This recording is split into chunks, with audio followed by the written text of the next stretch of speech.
And welcome once again to another fantastic episode of Atomic Tutorials. Now this is a bit of a unique episode. We've just had the 1.17 Caves and Cliffs update part 1 drop almost a day or two ago. So instead of doing our usual routine of doing Fallout themed builds, I thought it would be nice to do something like we did for the wall decorations build we did. And now of course we are in New Golden City and it is very hot outside, so I'll try my best not to sound uncomfortable, but it is quite hot and I'm quite steamy at the moment.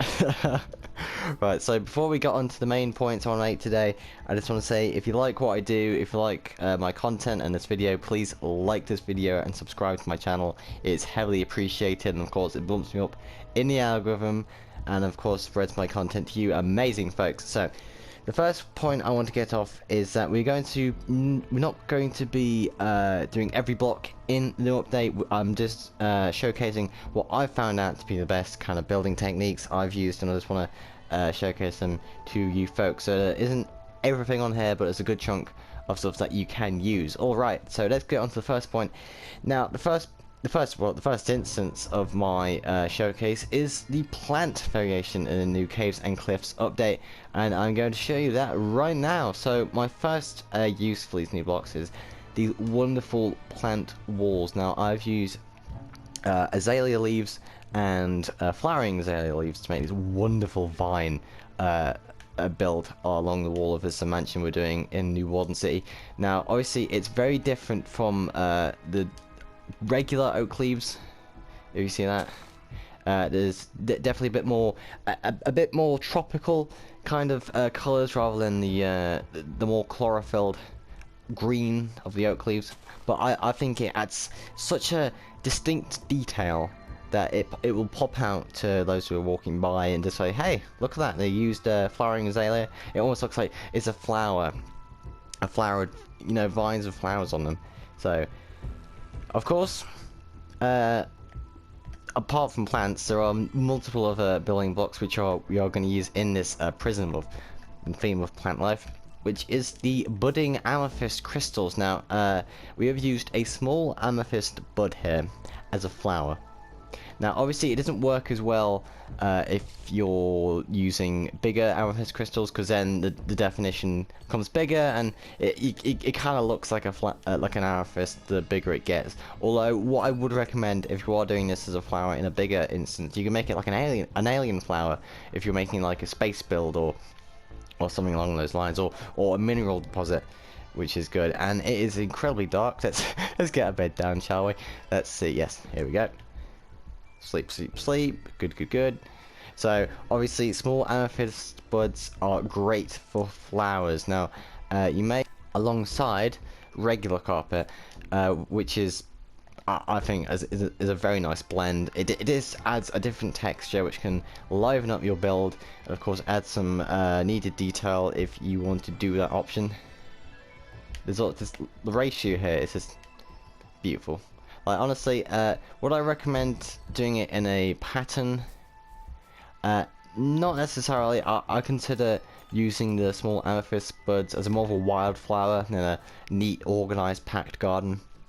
Because when you line them up in a line, there's no... it's almost too perfect to be believed to be an actual flower. As when you do another flower. Let's see. Let's get out a not crimson roots. Azure bluette. So obviously those are in two different places on the block. So obviously it gives you the impression that, you know, it's grown naturally.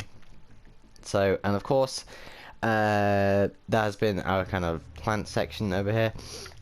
Now, one thing I do want to point out is, with the Caves and Cliffs update, we have had the addition of copper blocks. Now, I'm going to show you a few block variations you can use over here for our kind of final showcasing over there, but obviously I'm not going to do it now. Is the use of bricks and waxed exposed copper. Yes, this is a great variation in my opinion. It adds. I love how the waxed exposed copper is almost like an aged substance that can be used as a patterning for a wall. And of course brick is great for that because of course it has similar colors. And the sandstone is why is it just wraps it all together, all nice and good.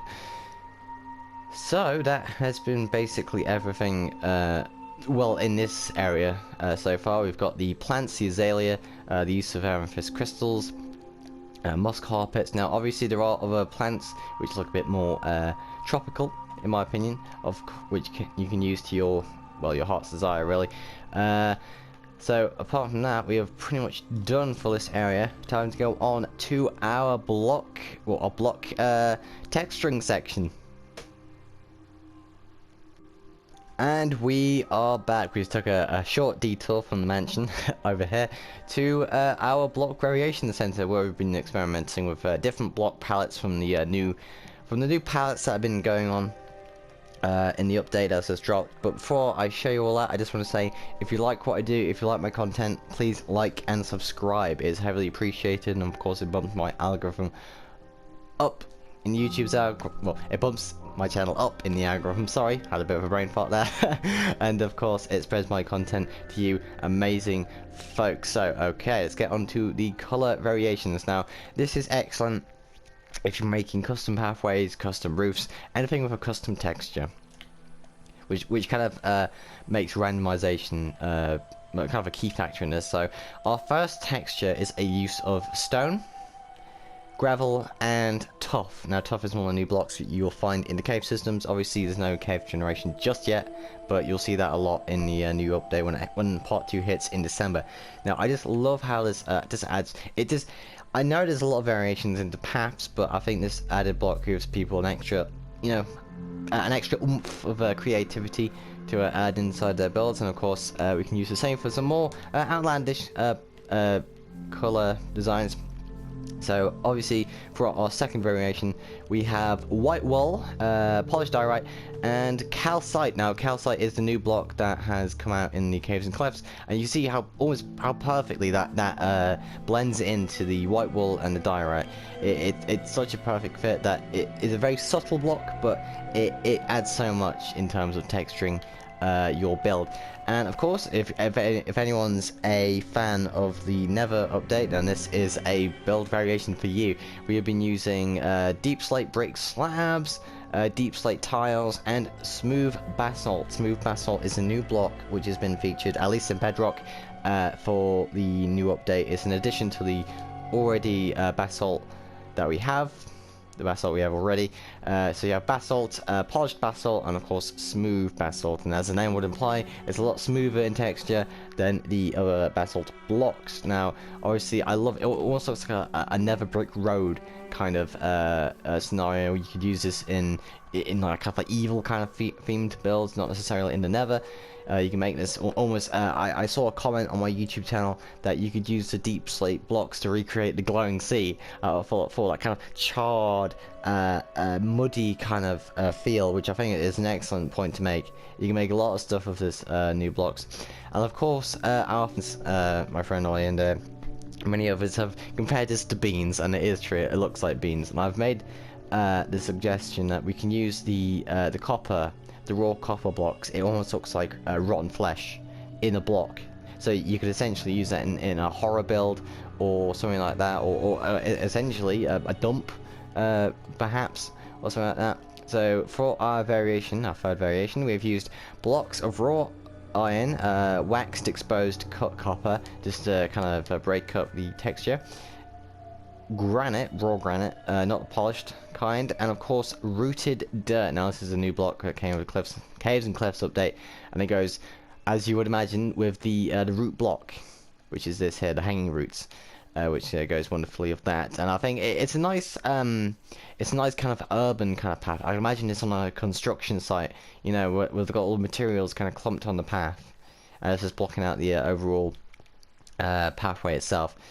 So we are going to, well, going on from those kind of generic individual block variations, we're going to go on to the copper variation. Now each variation from 1 to 4 is a transition from the normal copper block as it ages into weathered, exposed, weathered, and oxidized, which is over here. Which is almost, you could tell it's oxidized. It's very similar to a prismarine in that way. So let's go into our first one. This is the normal copper, unoxidized, unrusted, and of course you've got that brilliant sheen which the texture implies in the block.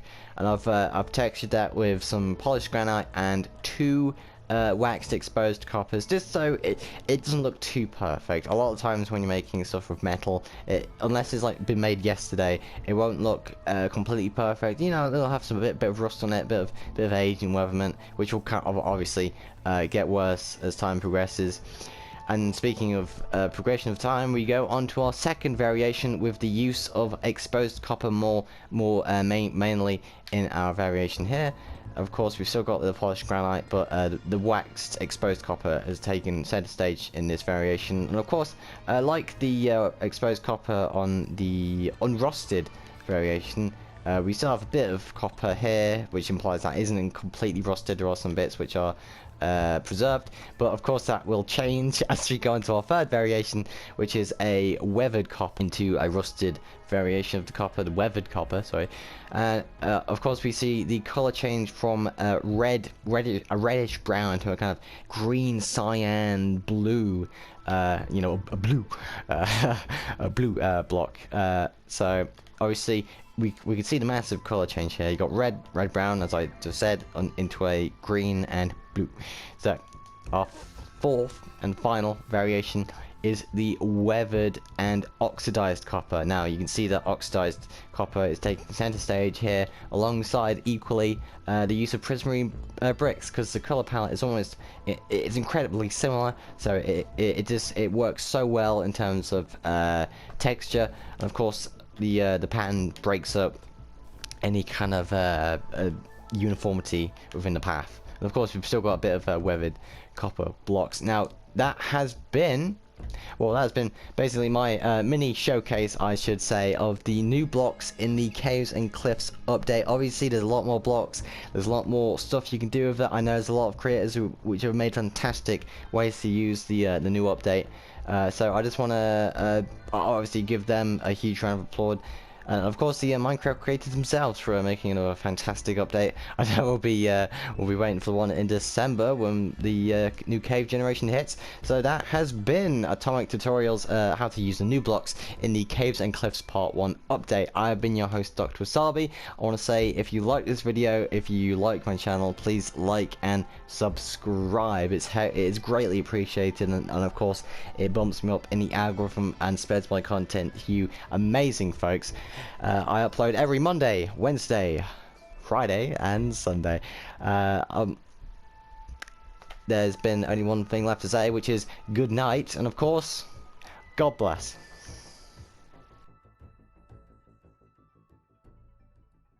Afternoon, today's high near 57 degrees. Tonight, more clouds covered with a low exposure.